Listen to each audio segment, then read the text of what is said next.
Hi, my name is Nikk Goff. I'm a repair technician here at RapidView, and today I'll be showing you how to uninstall and reinstall a mainline cable into a KW305 drum. First thing you need is a T25. You'll be removing these two screws on either side of the front of the cable pulley.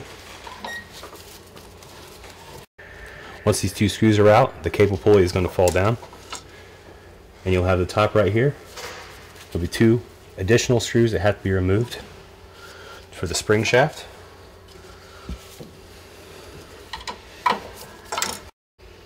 Once the two screws are loose, take the entire spring shaft with the spring inside and pull from the top. With the cable inside, take the pulley and pull front from the cable, and that should come out.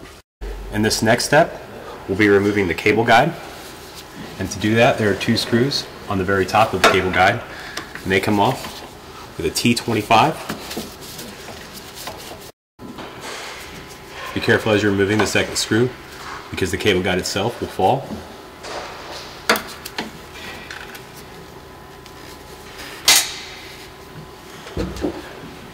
In this step, you can take the cable guide out forward by sliding it, turning it sideways once it's underneath the spindle, and then you use a 6 Allen to remove the smaller and the larger spool from the right side.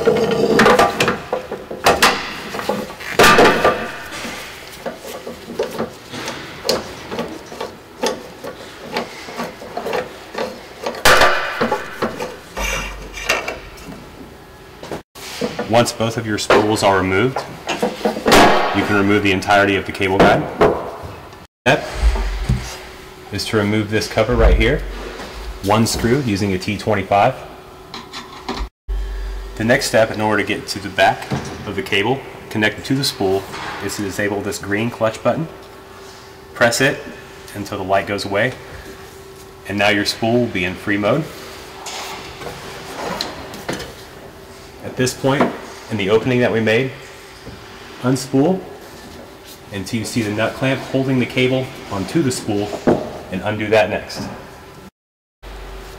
With the clutch disengaged, take your arm,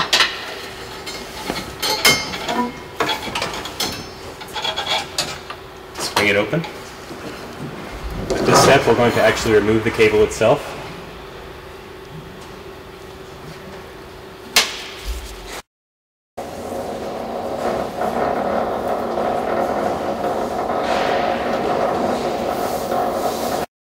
Once the cable is completely unspooled, remove the rear of the cable by unscrewing the end.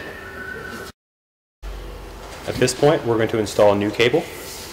And since this is open, the pulley is no longer there. The new cable slides in right through.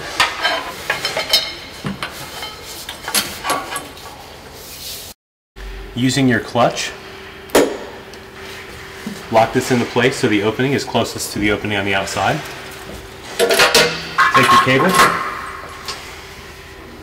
and you can have access with both hands to reinstall both the locking pin and the cable head itself. Once the cable is reconnected to the spool and the locking pin is in place, the next step is to replace this cover to the side of the drum. The next step is to install the cable pulley.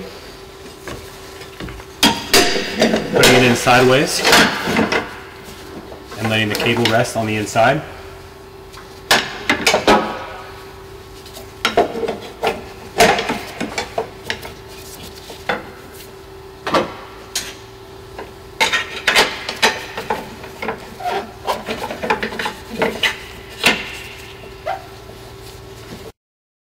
Once the pulley is completely back together with the cable inside, you reattach it to these two slide points right here.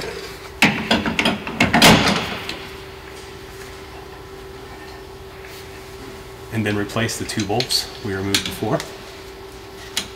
Once the cable guide is in place, replace the two screws at the top. The next step is to replace the pressure pulley. This mechanism goes in first. I'm putting that in with this entry right here at the top. You'll have to apply just a bit of pressure to get it over that cable.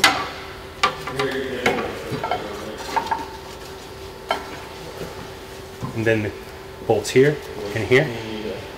The next step is at the top here. Install your spring shaft using the two same bolts. From here, your cable is completely installed. The last thing to do is to initiate the clutch and use the reverse button on your control pad to bring the cable in. Thanks for watching this tech tip. If you have any questions or suggestions for future tech tips, feel free to email us at info@rapidview.com.